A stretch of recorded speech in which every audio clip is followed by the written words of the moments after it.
উত্তর ২৪ পরগনার দেগঙ্গা কৃষি সমবায় ব্যাংকের নির্বাচনে জয়ী হলো বামেরা। তৃণমূল প্রার্থীই দিতে পারেনি। ৫০টির মধ্যে ৪৪টি আসনে বিনা প্রতিদ্বন্দ্বিতায় জয়ী হয়েছেন বাম সমর্থিত প্রার্থীরা, এবং যেখানে তৃণমূল কংগ্রেস কোনো প্রার্থী দিতে পারেনি। দেগঙ্গার ১৩টি পঞ্চায়েত ও পঞ্চায়েত সমিতিও তৃণমূলের দখলে। বিনা প্রতিদ্বন্দ্বিতায় বাম সমর্থিত প্রার্থীদের জয় নিয়ে প্রকাশ্যে চলে এসেছে তৃণমূলের কোন্দল। সমীরণ পাল আমাদের প্রতিনিধি আরো বিস্তারিত এই নিয়ে বলতে পারবেন। সমীরণ, এ তো উলটপুরাণ। বাংলায় নির্বাচনে বামেদের জামানত বাজেয়াপ্ত হওয়া এবং তৃণমূলের কার্যত একতরফা জয় যখন কার্যত ট্রেন্ডে পরিণত হয়েছে, সেখানে তৃণমূল প্রার্থী দিতে পারছে না। শুভজিৎ, তুমি যেটা বলছিলে একেবারেই উলটপুরাণ। কেননা দেগঙ্গা বিধানসভা গত ২০১১ সাল থেকে তৃণমূলের দখলে।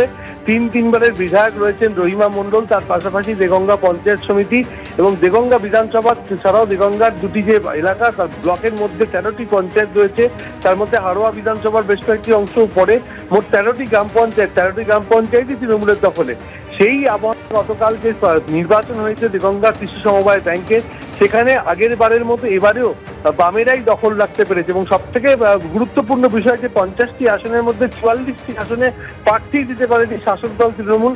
৬টি আসনে প্রার্থী দিলেও এবং বামেদের যেটা অভিযোগ যে তারা জোর করে ৬টি আসনে জয়লাভ করেছে এবং ৪৪-৬ ব্যবধানে বামেরা ফের এই কোঅপারেটিভ ব্যাংকটি দখল করতে পেরেছে। এই ঘটনার পরে তৃণমূল নেতৃত্বের মধ্যে দোষারোপের পালা শুরু হয়েছে।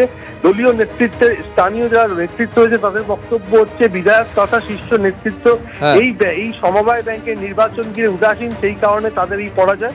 যদিও বিধায়ক রহিমা মণ্ডল জানিয়েছেন যে এই যে সমবায় ব্যাংকের নির্বাচন হবে সেই সমবায় ব্যাংকের আধিকারিক তাকে জানাননি, তার ফলে তিনি কর্মীদের নিয়ে এই নির্বাচনের আগে প্রস্তুতি নিতে পারেননি। আর সেই কারণেই এই ভরাডুবি। কিন্তু শাসক দলের এই ভরাডুবিকে কেন্দ্র করে রাজনৈতিক মহলে যথেষ্ট চর্চা শুরু হয়েছে, একেবারে চর্চা শুরু হয়ে গেছে। ধন্যবাদ সমীরণ তোমাকে। ৫০টা সিট, ৪৫টা আসনে আমরা যারা সমবায়ের উন্নতি চিন্তা করে, মানুষের সাথে থেকে কাজ করে, কৃষকের উন্নতির চিন্তা করে, তারাই তাদের প্রতিনিধিরাই জয়লাভ করেছে। তৃণমূল প্রার্থী খুঁজে পায়নি। দেগঙ্গায় ওরা পঞ্চায়েত চালালেও, পঞ্চায়েত সমিতি চালালেও, আসলে তো এই পঞ্চায়েত সমিতি এসব চালিয়েছে নিজেদের গায়ের জোরে, পেটোর জোরে, বোমার জোরে। মানুষের সাথে এদের কোনো যোগাযোগ নেই।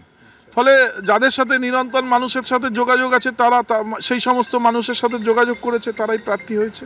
যখন এই বোর্ডটা তৈরি হয় কৃষকদের নিয়ে, কোঅপারেটিভ ব্যাংক, এটা কিন্তু ২০১৪ সাল পর্যন্ত যে নবীকরণ, তখন সিপিএমের টোটাল ওদের সব ছেলে, ওদের ওয়াইফ, এদেরকে নিয়ে সব সদস্য তৈরি করে।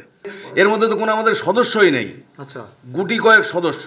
ওটাকে বামেরা গ্রিপ করে রেখেছিল। কিন্তু এখন যদি আপনাদের বোর্ড হয়, আমরা সভাপতি রিপ্রেজেন্টেটিভ যাবে এবং ৮৪ থেকে একজন যাবে, আমার আসাদুল সাহেবের এখান থেকে একজন যাবে। আমরা যদি বোর্ড অফ ডাইরেক্টর যদি ৩ জন থাকতে পারি, আমরা আস্তে আস্তে ওটাকে আমরা নতুনভাবে তৈরি, আগামী দিনে আপনারা সেই পরিকল্পনা একদম।